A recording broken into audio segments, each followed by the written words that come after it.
Hey everyone, welcome. It is 6 a.m., half an hour before the open on Monday, April 15th. We had a lot of excitement over the weekend. The market on Friday obviously came down quite a bit. Let's take a look right there. But visually, it actually doesn't look like that much. It just felt like it was a big move. News outlets made a big deal out of it, and that kind of amplified that feeling of, oh my gosh, we're down a lot. If we look at this visually, it really wasn't that much. However, there is heightened geopolitical risk in the market now. And so we have to be aware of that and we have to watch this market very carefully because now there are some outside influences, non-market forces, and now playing on the market. So what we want to see is if there's going to be continued fear, and continued fear would happen if there is escalation of the conflict. Friday was an escalation of an existing conflict. Are we going to have further escalation? Well, over the weekend, uh, Biden, the US, told Israel that if they have a retaliatory strike, the US would not back it. So I think that bring a little bit of calm, or will bring a little bit of calm back into the markets. And unless something else happens, then we are okay for now. Of course, something else could very easily happen. We have no control over that. And we really, unless we're political scientists for the region, we probably don't have very good awareness or predictability as to what might happen next. So for us, we analyze the market. The market is actually pretty good at predicting what is going to happen in the future. And that is mostly because some people on Wall Street do get all sorts of insight and inside information. And not just inside information, they have a huge team of analysts, and they will have teams of political scientists, and they will have teams of economists and historians and all sorts of people who have much more access to much more data to be able to perform that type of analysis. For us, we don't have those teams, we don't have those giant resources. And so we watch and see what the large institutions do. For now, based on this pre-market, it looks like we're popping back up. It's looking like Wall Street, large institutions are not expecting an escalation, or at least not anytime soon. Let's take a look at our futures and see how we're doing.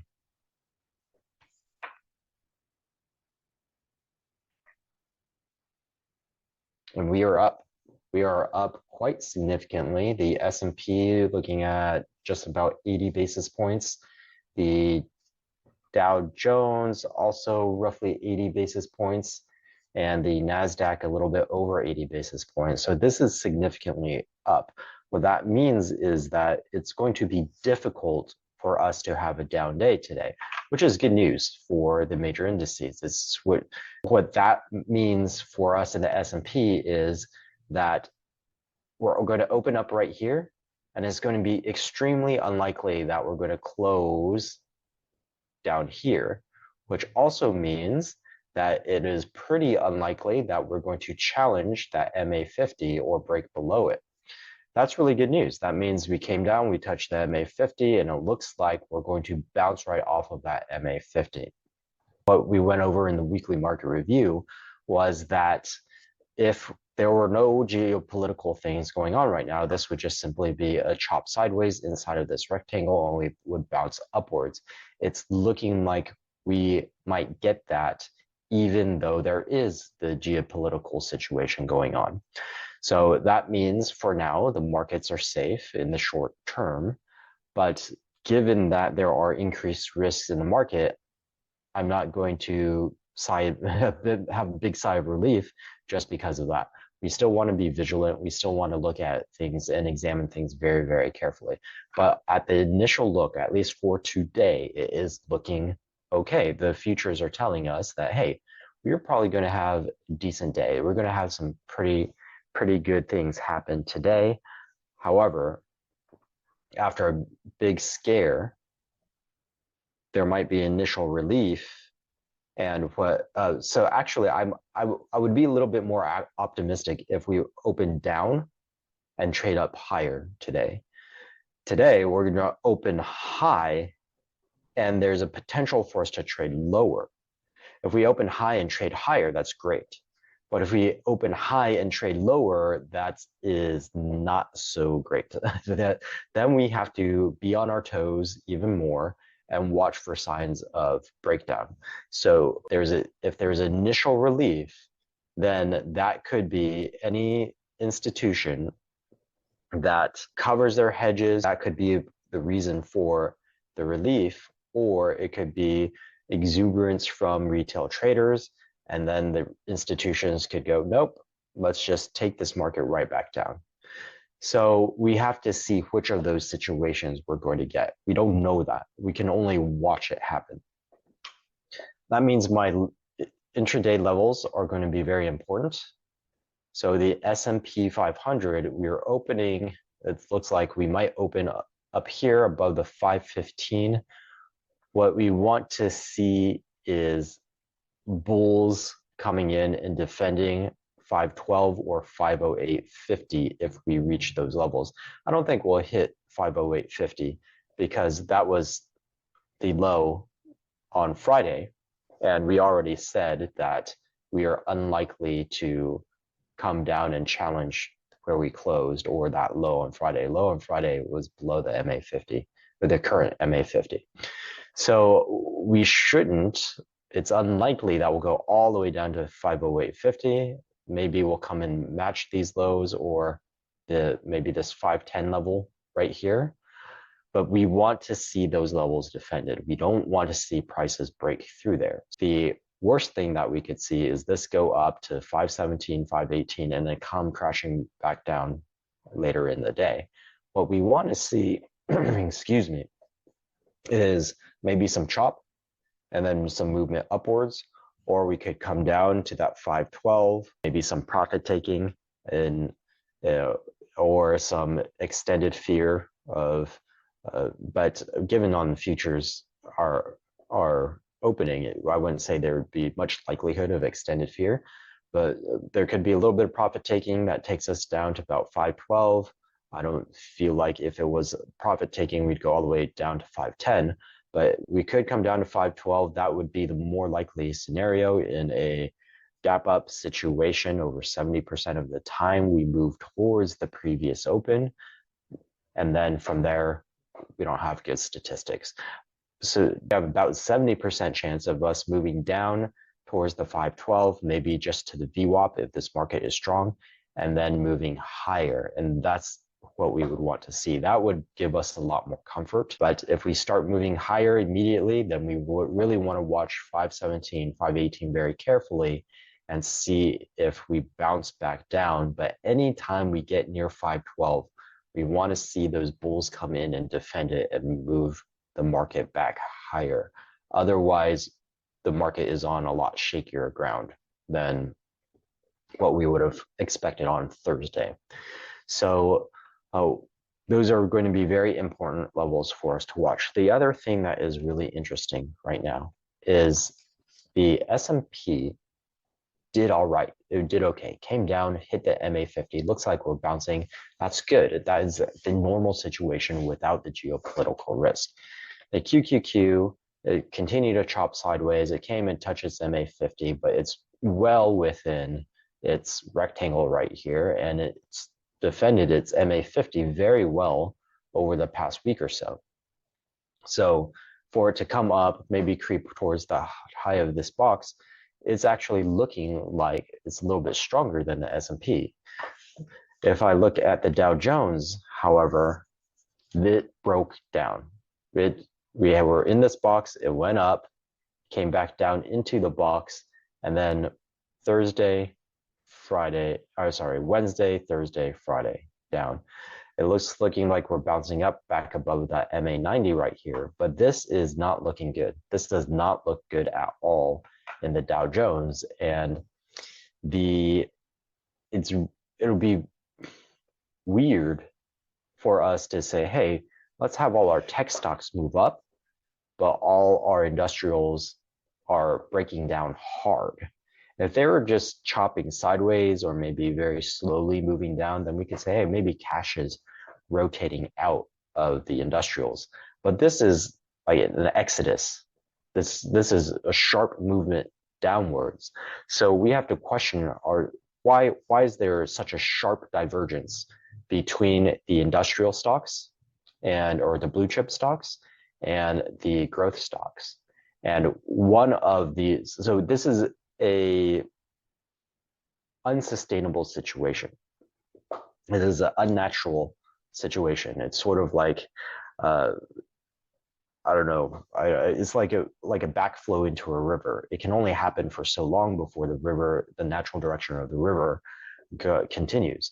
So either the QQQ is going to come down also, or the industrial stocks are going to recover. The blue chip stocks are going to recover and maybe chop sideways while the QQQ moves upwards. So this is something that we want to watch very carefully because it's a little weird and it could indicate a market top. It's just that normally we see techs drop harder and faster and sooner than the blue chips. Blue chips are supposed to be stable. But if your stable stocks are crumbling, then your growth stocks are going to follow eventually. So we want to see this stop crumbling. We want to see if I knock down the foundation of the building is going to collapse. The growth stocks are the top of the building. The blue chips are the foundation of the building. So if this continues to fall, eventually it's going to drag everything else down with it. It's just not what we normally see. Normally we see the building topple over, the growth stocks fall over onto the ground and the foundation is still there. But this is sort of like someone is demoing the building. Someone set explosives at the bottom floor and then the whole building is going to collapse.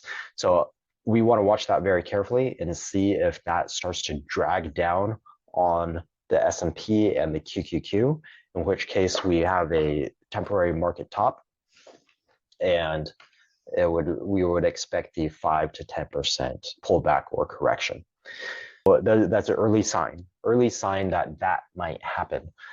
The other thing that we might want to check on is our dollar, our bonds, and for now, our gold, because of the situation, because we might have a market top.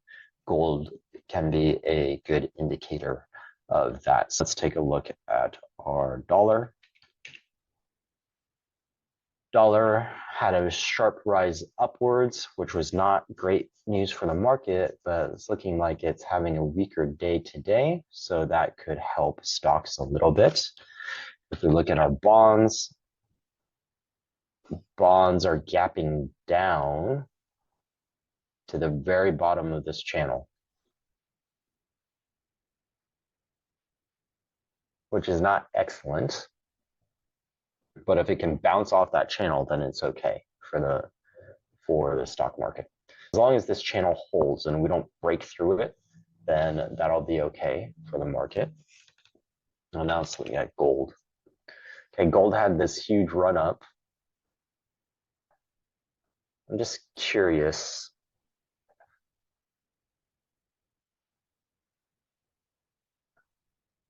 It's about 20% in 2 months.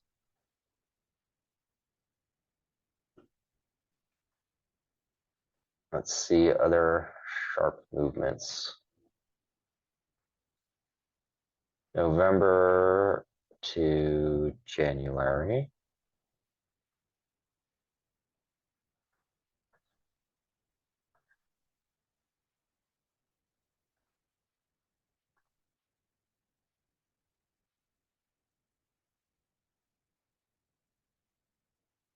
Okay, so let's see what happened in January of 2023.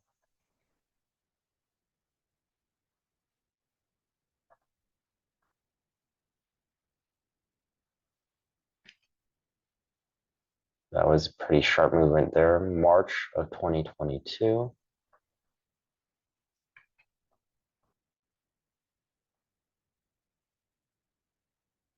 43% back in 2020. Okay, so let's take a look at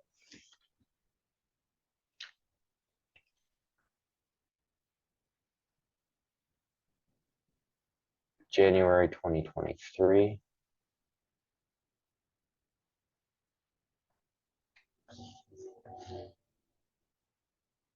Okay, so we had a little market pause, sideways trading in the market for a little bit before we move forward. March 2022, market topped. About a month after that, and we started going downwards. The reason why I'm looking at this is because if you have a run up in gold, usually that is a fear trade or anti-recessionary trade. And it could be predictive of future market movement. In March of 2022, it did indicate a downtrend movement.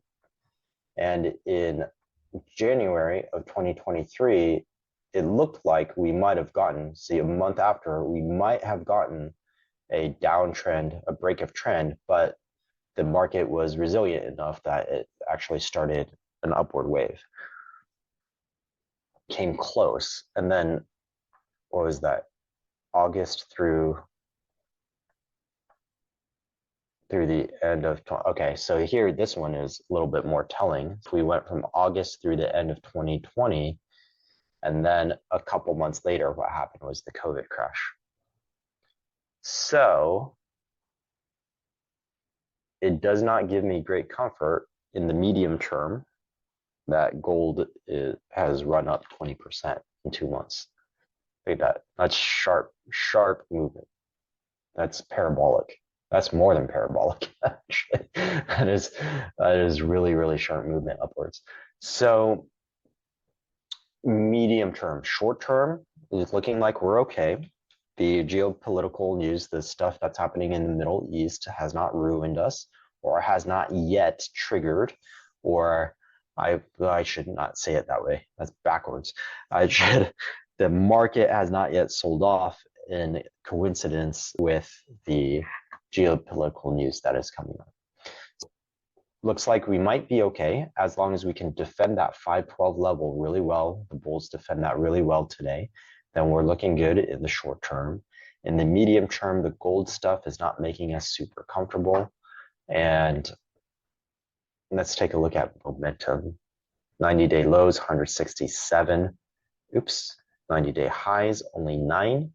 So this is the opposite situation of what we've been seeing for months and months and months and months. It's always been far more 90-day highs than 90-day lows. And now we've reversed that. It was on Friday. It was on Thursday. It was on Wednesday. And then Tuesday was kind of our even point. Oh, it's actually on Monday also. But oh, wait. I can't say that. I need to click on both every time. Friday, okay. Thursday, 85 versus 160. Okay, so we did favor the downside, but not as much as on Friday. What is going on here? What just happened? 167 on Friday, Wednesday, 9 versus 144 on, I have to click backwards on, okay, this is 144 on Wednesday, 57. So yeah, we favored the downside on Wednesday as well. Tuesday, 153. 8. Okay, so Wednesday was the point where we flipped downwards and we started to have downward momentum. So here we gapped down on Wednesday, recovered a little bit on Thursday, then moved forward further down on Friday. So this was the point where we saw momentum shift to the downside. If that downward momentum continues, that's not great news. So what we want to see today is, ideally, we want a reversion back to more 90-day highs than 90-day lows. Or the next best scenario would be about even. If I continue to see a lot more 90-day lows than 90-day highs, what that means is that the recovery was only in a few stocks, or the recovery was in maybe some larger cap stocks, but the medium cap and the small cap stocks still struggle. And that does not form a strong base in the market. You want to watch that very carefully. We've got our momentum levels. We've got the 620 or 512 level in the S&P 500. We want to see that defended. We want to see this up and stay up. We're going to watch the gold situation. We're going to pay attention to the defense sector. That should get quite a bid today. Yeah, it's bouncing quite a bit. And then maybe not relative to the S&P, might just match it though. So that's kind of interesting. And then short term, nothing really on the economic calendar.